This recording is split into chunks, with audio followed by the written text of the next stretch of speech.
आज वीर शिरोमणि महाराणा प्रताप जी की पुण्यतिथि पर सत सत नमन। मेवाड़ की आन बान शान, कहते हैं मारवाड़ी में कि मायड़ थारो पूत कठे, वो एक लिंग दीवान कठे, वो महाराणा प्रताप कठे। तो आज उनकी पुण्यतिथि है और हम उनको याद करते हुए सत सत नमन कि आज के युग में भी महाराणा प्रताप हर व्यक्ति के अंदर, हर हिंदू के अंदर महाराणा प्रताप जैसा आक्रोश होना चाहिए। और ऐसे वीरों ने मेवाड़ के अंदर जन्म लिया, इस राजस्थान की धरती पर, और आखिर आज का दिन उनका बलिदान दिवस है और इस दिवस को भावपूर्ण सत सत नमन।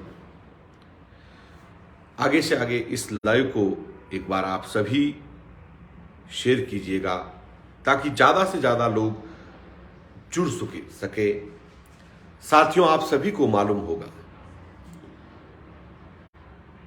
कि राजपुरोहित समाज के अंदर कई सारी घटनाएं निरंतर होती हैं और बहुत बड़ी बड़ी घटनाएं होने के बावजूद कहीं न कहीं किसी भी विषय पर हम आवाज उठाते हैं और आवाज उठाने के बाद न्याय क्यों नहीं मिलता।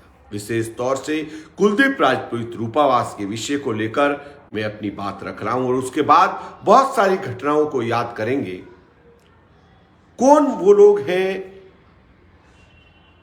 क्या हो सकता है, ये बहुत बड़े सवाल इसमें पैदा होते हैं। कई सारे ऐसे विषय हैं 36 कौम के, जहां भी मैं हर कौम के अंदर आवाज उठाता हूं वहां पर प्रशासन भी एक्शन में आता है, हरकत में आता है, न्याय भी मिलता है। लेकिन आखिर जब राजपुरोहित समाज का विषय को लेकर के हम धरातल पर पहुंच करके आवाज उठाते हैं, अपने ऊपर मुकदमे लेते हैं, लेकिन उसके बावजूद भी आखिर उसका परिणाम क्यों नहीं आता। साथियों, बात बहुत मुद्दे वाली है और हर व्यक्ति तक यह बात पहुंचनी चाहिए। जब तक समाज के हर बंधु तक यह बात नहीं पहुंचेगी तब तक आपको मालूम होगा कि आज समाज को संगठित होने की आवश्यकता है। यहां पर कोई व्यक्ति आगे बढ़ता है तो 100 लोग उसकी टांग पकड़ने में लगे हुए हैं, जबकि बल्कि टांग पकड़ने की आवश्यकता नहीं है, उनकी हाथ पकड़ने की आवश्यकता है। और यही वजह से हमको आज तक न्याय नहीं मिला। सरकारें अगर अनदेखा करती हैं उसका कारण यही है।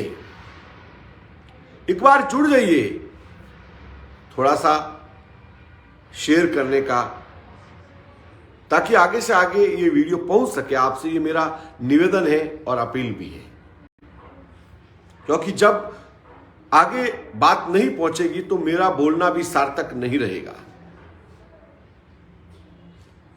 किस दिशा में जा रहा है हमारा समाज, क्यों नहीं हो रहा है संगठित। साथियों, मेरी विचारधारा तो हिंदूवादी विचारधारा है और हिंदूवादी विचारधारा से 36 कौम के लिए मैं तो आवाज उठाता हूं। साथियों, जिस हर क्षेत्र में पहुंचता हूं, और मुझे कोई उस क्षेत्र में जाकर के कोई एमएलए एमपी नहीं बनना या फिर चुनाव नहीं लड़ना है। कुलदीप राजपुरोहित रूपावास का प्रकरण इतना गंभीर प्रकरण हुआ कि कल्पना नहीं कर सकते कि ऐसी घटना को कोई बर्दाश्त कर सकता है। ये राजपुरोहित समाज के लिए ही नहीं बल्कि 36 कौम के लिए बहुत बड़ी क्षति है। लेकिन उसके बावजूद भी 2 दिन तक वहां पर धरना दिया जाता है और मैं स्वयं वहां पहुंचता हूं, उसके बावजूद भी न्याय नहीं मिलता है। आखिर ऐसा क्या है, क्या दबाव आता है उस परिवार पर कि उनको तुरंत प्रभाव से वीडियो जारी करना पड़ता है कि अब हम अंतिम संस्कार कल कर लेंगे और धरना समाप्त हो गया है। और ये केवल इस विषय पर नहीं है, आगे भी बहुत सारी घटनाएं, चाहे मनोहर नेत्रा प्रकरण हो। साथियों, मैं बात सत्य रखूंगा, क्योंकि मुझे कोई एमएलए एमपी नहीं बनना, या फिर किसी यूं नहीं कि वहां कोई लोग मेरा विरोध कर लेंगे या फिर सबको मैं खुश करूं, ऐसा नहीं है। हर व्यक्ति को खुश करूं और मैं राजनीति करूं, यह काम मुझे नहीं करना है। और मुझे कोई चुनाव भी नहीं लड़ना है, और कोई विरोध करेंगे तो मुझे कोई फर्क भी नहीं पड़ना है। बहुत छोटी छोटी जब घटनाएं होती हैं कई समाजों के अंदर, वहां पर सीबीआई जांच की मांग को भी स्वीकार कर लिया जाता है और कड़ी से कड़ी कार्रवाई हो जाती है। जब पहले दिन धरना चला तब वहां पर सोजत के लोगों द्वारा धरना दिया गया। पीड़ित परिवार जो है, कुलदीप राजपुरोहित रूपावास का परिवार वहां पर धरने पर बैठा रहा। दूसरे दिन हम भी पहुंचे। श्रीमान सुनीलाल जी चाड़वास निस्वार्थ भाव से वहां पर पहुंचे और उनके अंदर ये एक दर्द था और एक पीड़ा थी कि कुलदीप राजपुरोहित को न्याय मिलना चाहिए। लेकिन साथियों, कहीं ना कहीं कोई व्यक्ति अकेला पड़ जाता है, तब न्याय मिलना असंभव हो जाता है और कुछ लोग उसमें राजनीति करने का भी प्रयास करते हैं। उस मामले को मैंने देखा है, कई जगह मैं जाता हूं न्याय देने के लिए, तो अपने ही समाज के लोग प्रशासन को फोन करके कहते हैं कि आप इनकी बात को ना सुने। ऐसे भी लोग हैं, कई जगह देखा है, मैं यह की बात नहीं करता हूं। और उल्टा उनको बोलते हैं कि इन लोगों जो आए हैं न्याय दिलाने के लिए, उनके ऊपर मुकदमे ठोक दो। वही सरकार के अंदर जो सरकार से ताल्लुक रखते हैं, ऐसे लोग भी अपने समाज में है। अगर निस्वार्थ भाव से अगर कुलदीप राजपुरोहित रूपावास के प्रकरण को लेकर निरंतर अगर धरना जारी रखते और पूरा समाज एक होकर के आवाज उठाता, तो शायद कुलदीप राजपुरोहित रूपावास को और उनके परिजनों को न्याय मिलता। साथियों, क्या यही घटना, ऐसी घटना किसी और समाज में हो जाती तो साथियों एक एक नेता वहां पर पहुंच जाता, यहां तक कि राजस्थान का मुख्यमंत्री तक वहां पहुंच जाता और लाखों रुपए का मुआवजा दे देता। लेकिन दुर्भाग्य है, मैं तो कोई राजनीतिक पार्टी से हूं नहीं, मेरे साथ तो समाज के ज्यादा से ज्यादा लोग अगर सर दिखाई देंगे तो साथियों मैं तो मजबूती के साथ लड़ाई लड़ने के लिए तैयार हूं। लेकिन मुझे भी हताश होना पड़ता है, कहीं ना कहीं कोई न कोई व्यक्ति उस बीच में तोड़ने का प्रयास करता है। सुबह से शाम तक धरना चला, शाम को अचानक कुलदीप राजपुरोहित के परिजनों को वीडियो जारी करना पड़ा कि अब धरना समाप्त हो गया है, हमारी मांगे मान ली गई। मैं यह बात कहना चाहूंगा कि उस दिन के बाद एक भी मांग को स्वीकार नहीं किया गया है। जब सुनीलाल जी चाड़वास ने पाली एसपी साहब को फोन लगाया, मेरे पास में ही बैठे थे वहां पर, तो एसपी साहब ने यह कहा कि मैं एचओसओ को ऐसे नहीं हटा सकता, शिवपुर एचओसओ को ऐसे नहीं हटा सकता, स्पष्ट रूप से कह दिया गया। उसके बावजूद भी रही बात अपराधियों की, तो अपराधियों की गिरफ्तारी तो पुलिस वैसे भी करती थी, वो तो पूर्व में भी अगर धरना नहीं देते तो भी अपराधियों की गिरफ्तारी तो होनी थी और होके रहती, क्योंकि संविधान और कानून के अंदर जो भी अपराध करता है उनकी गिरफ्तारी तो चाहे आप बोलो ना बोलो, पुलिस का काम पुलिस करती है, प्रशासन का काम प्रशासन करता है। लेकिन आज कुलदीप राजपुरोहित की जो पत्नी है, वाइफ, उनका जीवन यापन कैसे होगा, उनके परिवार का जीवन यापन कैसे होगा, क्या उनको सरकारी नौकरी की मांग हम नहीं रख सकते? क्या उनको मुआवजा देने की मांग हम नहीं रख सकते? एक नारीक शक्ति अपना पति के साथ ऐसी घटना होने के बाद वो कैसे जीवन यापन, उसके लिए बहुत बड़ा दुख है। एक पत्नी के लिए पति का जाना बहुत बड़ा दुख है और इससे बड़ा दुख कुछ हो नहीं सकता। तो साथियों, क्या राजपुरोहित समाज के अंदर कांग्रेस की सरकार है? और आदरणीय, मैं कहना चाहूंगा और आभार भी व्यक्त करूंगा कि आदरणीय सुनीलाल जी साडवास ने बहुत संघर्ष किया, बहुत प्रयास किया, कहीं ना कहीं, और उन्होंने प्रयास में कोई कमी नहीं छोड़ी। अपने समाज के अंदर कांग्रेस पार्टी से जुड़े हुए और भी कितने लोग हैं। ऐसी घटनाएं अगर पाली जिले में हुई है तो राजस्थान के अंदर कांग्रेस पार्टी के अंदर जुड़े हुए कितने लोग हैं? क्या वो अपनी बात सीएम तक नहीं पहुंचा सकते? मेरी तो कोई राजनीतिक पार्टी है नहीं, या फिर मैं तो कोई चुनाव लड़ा हुआ कोई जनप्रतिनिधि नहीं हूं, कोई किसी से वोट मांगा नहीं हूं। लेकिन मेरा उनसे सवाल है, कितने कांग्रेस के प्रतिनिधि हैं? आज हमारा समाज बीजेपी के साथ भी खड़ा हुआ है और कांग्रेस के भी साथ खड़ा हुआ है, जिनको जैसी विचारधारा अच्छी लगी और चुनाव भी लड़े हैं। तो क्या उनकी नैतिक जिम्मेदारी नहीं बनती कि कुलदीप राजपुरोहित के परिजनों को न्याय दिलाया जाए, उनकी पत्नी को सरकारी नौकरी का मांग रखी जाए? जहां 25-25, 50-50 लाख का मुआवजा यही सरकार कई समाजों के अंदर ऐसी घटनाएं होने पर दे देती है और हम मांग रखते हैं, तो क्या कुलदीप राजपुरोहित के परिवार को मुआवजा नहीं मिल सकता? साथियों, इस वीडियो को आगे से आगे भेजिएगा। सुरेश नौरवा को सत्ता में नहीं जाना है। पिछले 18 सालों से कार्य कर रहा हूं। मैंने एक भी राजनीतिक पार्टी के समर्थन में कभी बात नहीं रखी है, नहीं किसी व्यक्ति विशेष के समर्थन में रखी है। लेकिन दुर्भाग्य कि सुरेश नौरवा जब राजपुरोहित समाज के विषय को लेकर आगे वहां पर पहुंच जाता है, खास में अकेला होता तो शायद न्याय दिला देता, क्योंकि 10 दिन तक, चाहे 20 दिन लग जाए और 1 महीना लग जाए, तो मैं धरने से वहां हटता नहीं। लेकिन परिवार के ऊपर क्या दबाव आया, पीछे से अकेला वहां से निकलना पड़ा मुझे धरने से। ऐसा क्यों हो रहा है? क्या हम इतने कमजोर हैं कि हमारा समाज एक होकर के जब चुनाव आते हैं तो इन्हीं नेताओं के साथ हम खड़े होते हैं,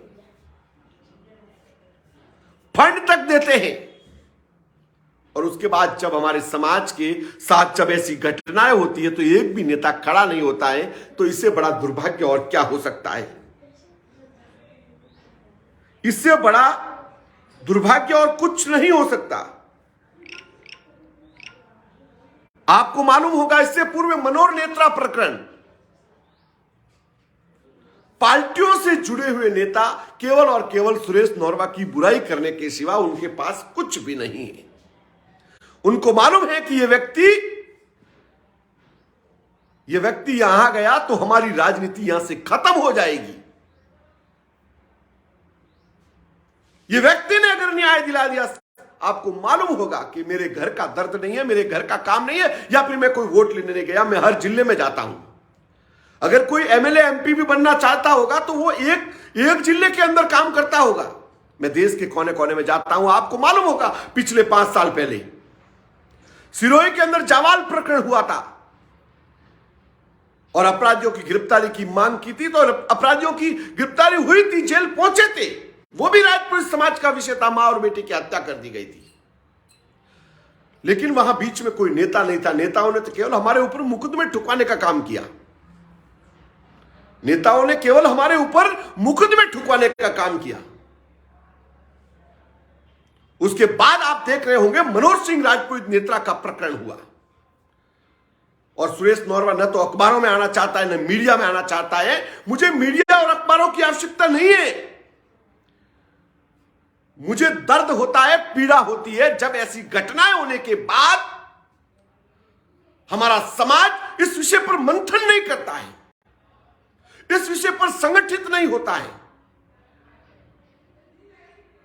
मनोज राजपुरोहित नेत्रा के लिए वहां सुमेरपुर के अंदर आंदोलन किया गया, एक दिन के अंदर ज्ञापन देकर के काम छोड़ दिया गया। आज तक राजस्थान सरकार ने सीबीआई जांच क्यों नहीं करवाई? अगर मुख्यमंत्री जी चाहते साथियों तो इसकी सीबीआई जांच होती। हम केंद्र सरकार पर ठोक देते हैं। आदरणीय श्रीमान राजकीय पुरोहित जी साहब आए थे वहां पर, बहुत प्रयास किया। राजस्थान में कांग्रेस की सरकार है, कहां है, हताश होकर के लौटना पड़ा। शंकर सिंह जी राजपुरोहित पूर्व विधायक अहोर आए थे, सघन सिंह जी राजपुरोहित आए थे, समाज के कई नेता आए थे, आदरणीय सुनीलाल जी चाड़वास वहां पर पहुंचे थे। लेकिन आखिर मनोज नेत्रा प्रकरण की आज तक सीबीआई जांच नहीं हुई। 6 साल तक हम सोशल मीडिया के माध्यम से करते गए। जब भी हमने कॉल किया तो कोई तो बोल रहा था हमारी तो सीएम से बात हो रही है, किसी की पीएम से बात हो रही है। अब साथियों, हमारे तो क्या राजनीतिक पार्टी है नहीं जो सीएम और पीएम हमारे से डेली बात होती हो।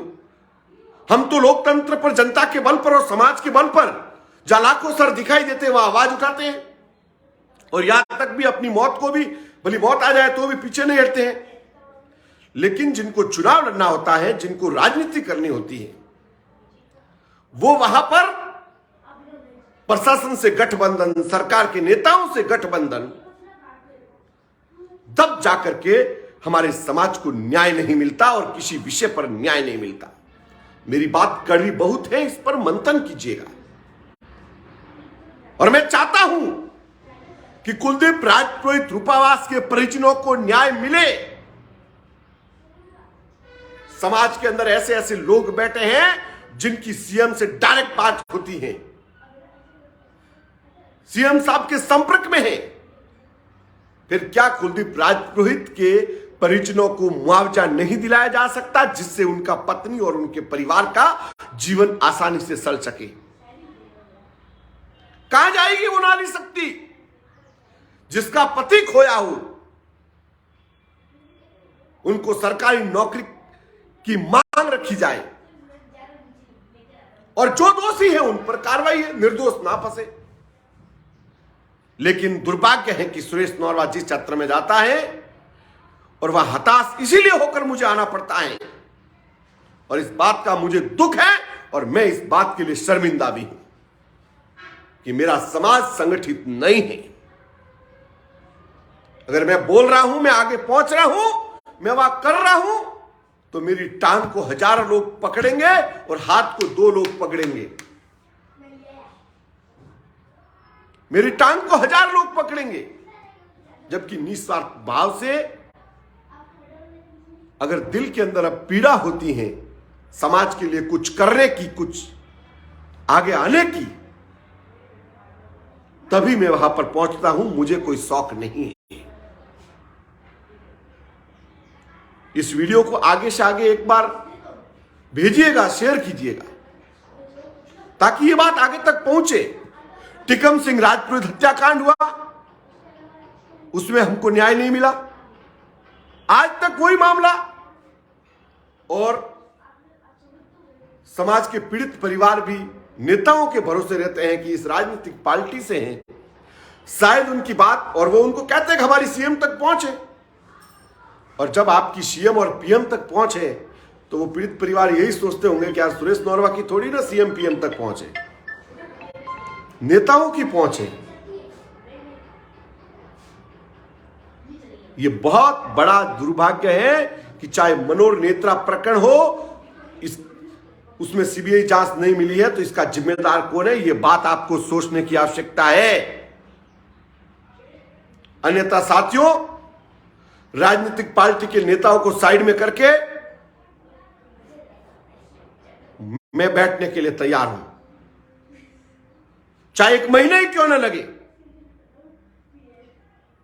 जब न्याय नहीं मिलता तब मुझे शर्मिंदगी महसूस होती है। इतना होने के बाद जब न्याय नहीं मिलता, मेरे इस सवालों से देखिएगा और समझने का प्रयास कीजिएगा। मेरे ऊपर जलने से, मेरे खिलाफ कमेंट करने से या मेरा विरोध करने से, क्योंकि मैं निष्पक्ष हूं और मेरा विरोध करने से भी मेरे कोई फर्क पड़ने वाला नहीं है, क्योंकि मुझे कोई सत्ता में नहीं जाना है, मुझे एमएलए नहीं बनना है। डर उनको है जिनको एमएलए और एमपी बनना है। डर उनको है जो बाहर मीठे बोलते हैं और अंदर कुछ और रखते हैं। और साथियों, अगर आज भी कहना चाहूंगा कि राजपुरोहित समाज अगर चाहता है तो कुलदीप राजपुरोहित रूपावास के परिजनों को न्याय दिला सकता है, 36 कौम को साथ में लेकर के। रखिएगा मांग कि सरकारी नौकरी दो, मुआवजा दो। जब 50-50 लाख का मुआवजा आप और जगह भी सरकार दे सकती है तो फिर यहां क्यों नहीं दिया जाता है? जब कहीं जगह सीबीआई जांच करवाई जा सकती है तो फिर यहां पर उचित जांच क्यों नहीं करवाई जा सकती? और मैं एक ही कहना चाहूंगा कि दोषी के खिलाफ कार्रवाई हो, निर्दोष ना बचे, चाहे कहीं भी। और जब तक टांग खिंचाई करते रहोगे तो साथियों, कहते हैं कि हाथ पकड़ना बहुत मुश्किल है और टांग पकड़ना बहुत आसान है।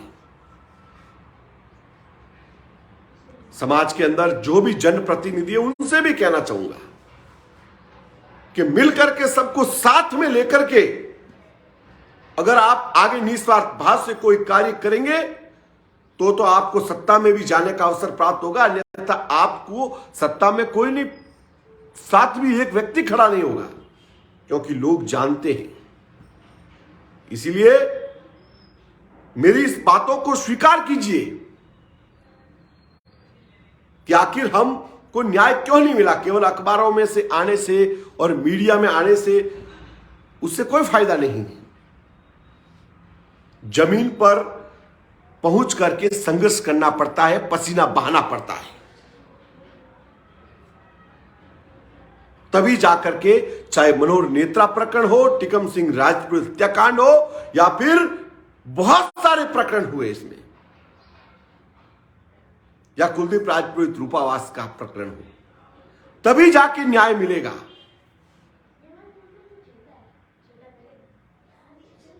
और मैं तो इस बात को लेकर के काफी दुखी हूं कि आखिर न्याय क्यों नहीं मिल रहा है। इससे बड़ा विषय और क्या हो सकता है। बस इतना ही कहना चाहूंगा। तो मेरे समाज बंधुओं, एक होकर के, चाहे मनोहर नेत्रा प्रकरण हो या कुलदीप राजपुरोहित रूपावास का प्रकरण हो, इसमें आप सबको एक होकर के आवाज उठाइए। मांग रखनी है कुलदीप राजपुरोहित के परिजनों को न्याय दिलाने के लिए कि जो गुनहगार है, चाहे वो कोई भी अधिकारी हो, उसको सस्पेंड किया जाए और उनको मुआवजा दिया जाए, उनके परिजनों को सरकारी नौकरी दी जाए, ताकि कुलदीप राजपुरोहित के परिवार और पत्नी का जीवन आसानी से चल सके। नारी शक्ति कहां जाएगी? इससे बड़ा विषय और कुछ नहीं हो सकता साथियों। ज्यादा मैं कुछ नहीं कहूंगा, लेकिन मुझे दुख तब होता है, मैंने सुबह ही उस दिन कहा था कि अगर हमारे साथ सब खड़े हैं और परिजन कहते हैं तो 10 दिन चाहे 20 दिन लग जाए, हम वहां पर धरने के लिए, बैठने के लिए तैयार हैं। लेकिन आखिर शाम तक समाप्त हो गया। आखिर क्यों हुआ ये इसकी जानकारी मुझे भी नहीं, और बहुत दुख हुआ इस बात का मुझे। अगर न्याय मिलता और उस धरने के 1% भी कुछ भी फर्क नहीं पड़ा, प्रशासन तो अपराधियों की गिरफ्तारी अगर आप धरना नहीं देते तो भी करता, जिस धाराओं के अंदर मुकदमा दर्ज है तो भी करता। बस इतना ही कहना चाहूंगा। जय हिंद, भारत माता की जय।